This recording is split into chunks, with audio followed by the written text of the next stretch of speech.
দেশে উন্নয়নমূলক অনেক কাজ বন্ধ, তাই লোহা ও স্টিলের ব্যবসায় পড়েছে নেতিবাচক প্রভাব। চাহিদা কমায় কাঁচামালের উৎপাদন ও বিক্রিও কমেছে, আর এতে বিপাকে পড়েছেন পুরান ঢাকার পোস্তাগোলা জুরাইনে এই শিল্পের সাথে জড়িতরা।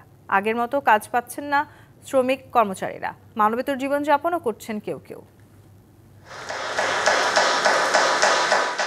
শিল্পাঞ্চল হিসেবে পরিচিত পুরান ঢাকার পোস্তাগোলা জুরাইন।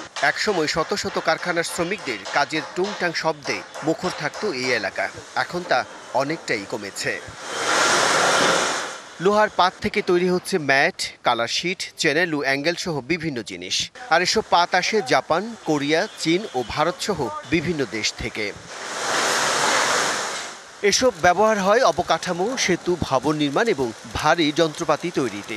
তবে বর্তমানে অনেক উন্নয়ন কাজ বন্ধ থাকায় কমেছে লোহা ও স্টিলের উপকরণের চাহিদা। আগে অনেক ব্যস্ত ছিলাম, এখন আমরা একটু অভাবের ভিতরে পড়ে গেছি, ঠিকমতো কাজ কাম হয় না। কোম্পানিতে আমাদের বেতন দিয়ে রাখবো, এটাও কোম্পানি অনেক হিমশিম খাওয়া যাচ্ছে। মালামাল সরবরাহ কমে যাওয়ায় বেকার হয়ে পড়েছেন অনেক শ্রমিক। প্রতিদিন ১,১২০০ টাকার বদলে এখন কেউ কেউ পাচ্ছেন ২ থেকে ৩০০ টাকা। আগে থেকে মিল কারখানা বানায় না, অনেক জাহাজ বানায় না, এই জন্য তো একটু কাজকর্ম কমবি। কাজকর্ম অনেক কম, ৩০০-৪০০ টাকা ২০০ টাকা রোজ পাই, এতে সংসারটা চলে না। আমরা হলাম নিম্ন আয়ের মানুষ, মধ্যম শ্রেণীর লোক। আমরা পারি না খরচা হাত পাততে, পাই না খরচা চাইতে। যেই টাকা পাই, টাকা দিয়ে আমার সংসারও চলে না, ঘর ভাড়া দেওয়া যায় না। লোহা ও স্টিল উৎপাদনকারী এবং সরবরাহকারীদের ব্যবসায় নেতিবাচক প্রভাব পড়ায় এই শিল্পের সাথে জড়িতরাও পড়েছেন বিপাকে।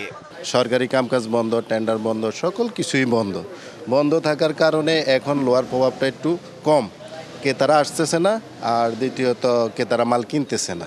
এখানে পার্টি আসতে চায় না, না আসার কারণে আমাদের যে শ্রমিক লেবার যারা আছে এরা ওইরকম কাজ পাচ্ছে না।